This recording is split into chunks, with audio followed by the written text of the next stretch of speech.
इतिहास की युगांतकारी घटना थी इंग्लैंड की गौरवपूर्ण क्रांति।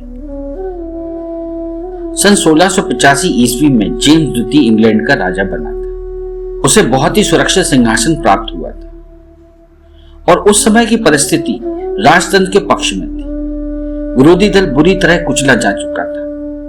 राज्य के प्रति निर्विरोध आज्ञाकारिता का सिद्धांत स्वीकृत हो चुका था।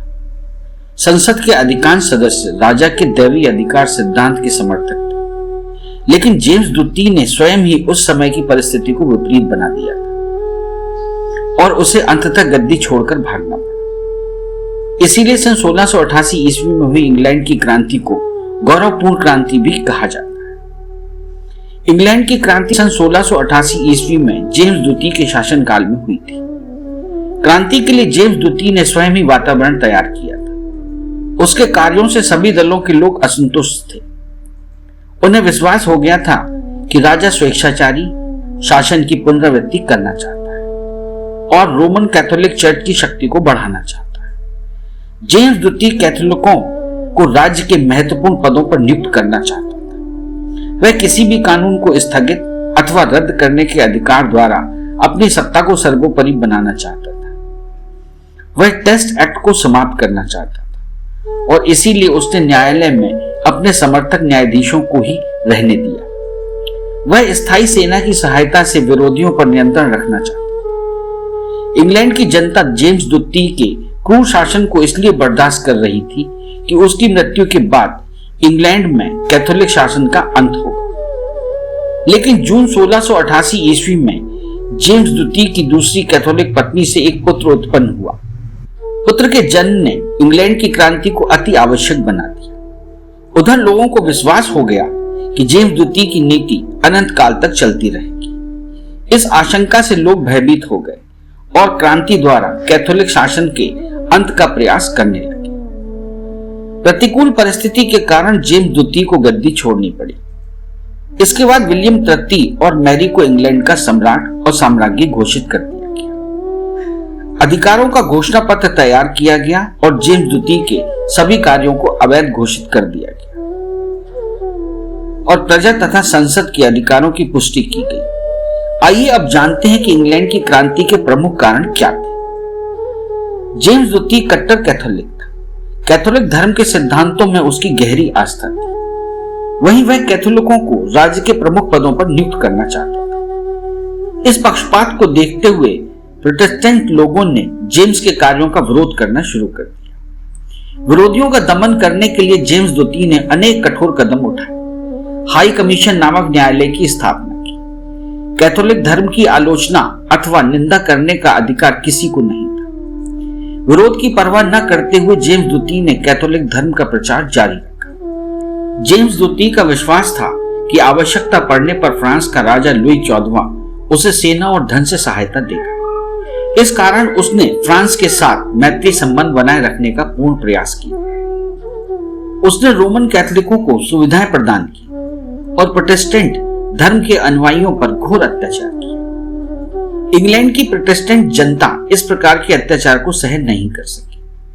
उस समय टेस्ट एक्ट के अनुसार केवल अंग्रेजी चर्च के अनुयायियों को ही राज्य कर्मचारी के रूप में नियुक्त किया जा सकता था। इस नियम के कारण कैथोलिकों की नियुक्ति नहीं की जा सकती थी। इसलिए जेम्स द्वितीय ने टेस्ट एक्ट को रद्द करने का प्रयास किया, लेकिन संसद ने ऐसा करने की अनुमति नहीं दी।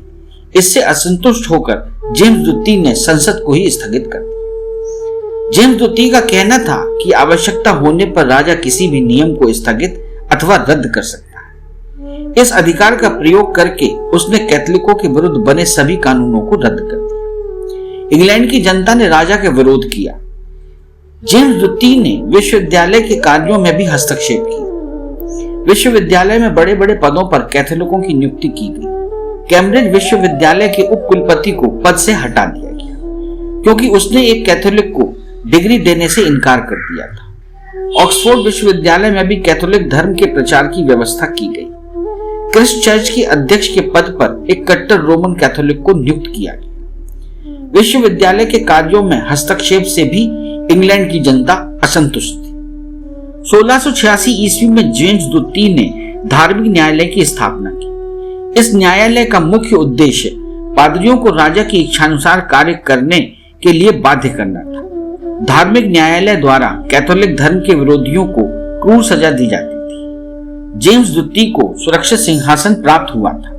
उस समय ना तो आंतरिक विरोध की संभावना थी और न विदेशी आक्रमण का भय था। फिर भी जेम्स द्वितीय स्थायी सेना में वृद्धि करना चाहता था। सैनिकों में अधिकांश कैथोलिक थे। इससे लोगों का आतंकित होना स्वाभाविक था। उन्हें विश्वास हो गया था कि जेम्स द्वितीय स्थायी सेना की सहायता से स्वेच्छाचारी शासन की स्थापना करेगा और कैथोलिक धर्म का प्रचार प्रसार करेगा। जेम्स द्वितीय के स्वेच्छाचारी शासन का प्रभाव स्कॉटलैंड और आयरलैंड पर भी पड़ा था। उसने वहां भी ऊंचे ऊंचे पदों पर कैथोलिकों की नियुक्ति की।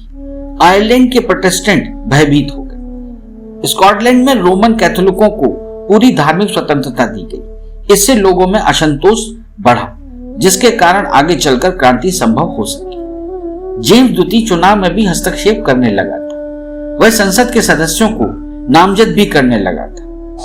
वह अपने समर्थकों की संख्या संसद में बढ़ाना चाहता था। इससे संसद के सदस्य असंतुष्ट थे। जेम्स द्वितीय ने 1688 ईस्वी में दूसरी घोषणा प्रकाशित की। उसने राज्य के प्रत्येक चर्च में इसे लगातार 2 रविवार को पढ़ने का आदेश दिया था।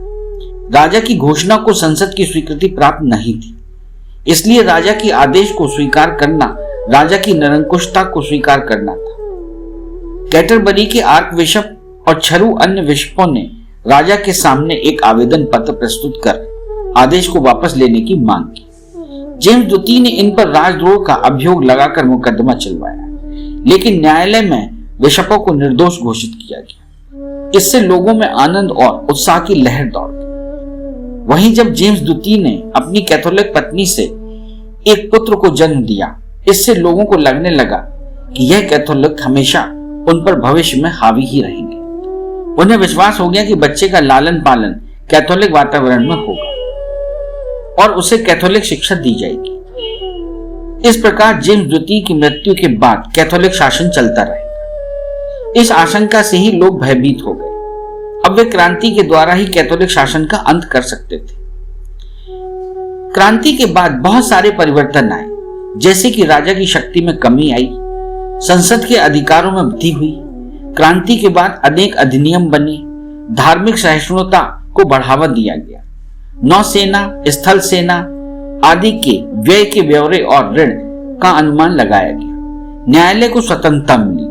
फ्रांस को पराजित कर इंग्लैंड ने एक नई यूरोप नीति अपनाई। स्कॉटलैंड को क्रांति से संवैधानिक और राजनीतिक लाभ प्राप्त हुए। क्रांति का आयरलैंड पर अच्छा प्रभाव नहीं पड़ा। आयरलैंड का ऊन का व्यापार चौपट हो गया। इस तरह 1688 ईस्वी की क्रांति इंग्लैंड के इतिहास में एक युगांतकारी घटना थी। निरंकुश राजतंत्र की परंपरा समाप्त हो गई और राजा को वैधानिक सीमा में जकड़ दिया गया। 1689 ईस्वी में अधिकार विधेयक पारित हुआ। इसके अनुसार राजा संसद की सहमति के बिना न तो कोई कानून को स्थगित कर सकता था, न ही किसी नए कानून को लागू कर सकता था, न नया कर लगा सकता था और न किसी व्यक्ति की सजा माफ कर सकता था। यह भी स्पष्ट कर दिया गया कि कैथोलिक या कैथोलिक स्त्री से शादी करने वाला कोई भी व्यक्ति इंग्लैंड की गद्दी का अधिकारी नहीं होगा। निरंकुश राजतंत्र की जगह स्वतंत्र शासन की स्थापना हुई।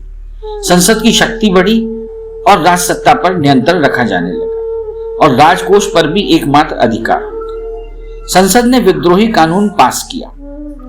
इससे सेना पर संसद का नियंत्रण हो गया। त्रैवार्षिक कानून पास कर हर तीसरे वर्ष पर संसद का निर्वाचन अनिवार्य कर दिया गया। सहिष्णुता कानून पास कर सभी प्रोटेस्टेंट संप्रदायों को धार्मिक स्वतंत्रता दी गई। 1701 ईस्वी में उत्तराधिकार निर्णायक कानून बना। इसके अनुसार यह तय हुआ कि इंग्लैंड का राजा प्रोटेस्टेंट ही होगा। कार्यपालिका, न्यायपालिका और व्यवस्थापिका पर संसद का पूर्ण नियंत्रण स्थापित हो गया। अब राजा की जगह संसद संप्रभु हो गई। राजा की निरंकुशता समाप्त हो गई और संसद की संप्रभुता स्थापित हुई। इस तरह हुआ इंग्लैंड की 1688 ईस्वी की गौरवपूर्ण क्रांति का अंत। इस चैनल को लाइक और सब्सक्राइब करना ना भूलें। देखते रहिए बंजारा बीट्स।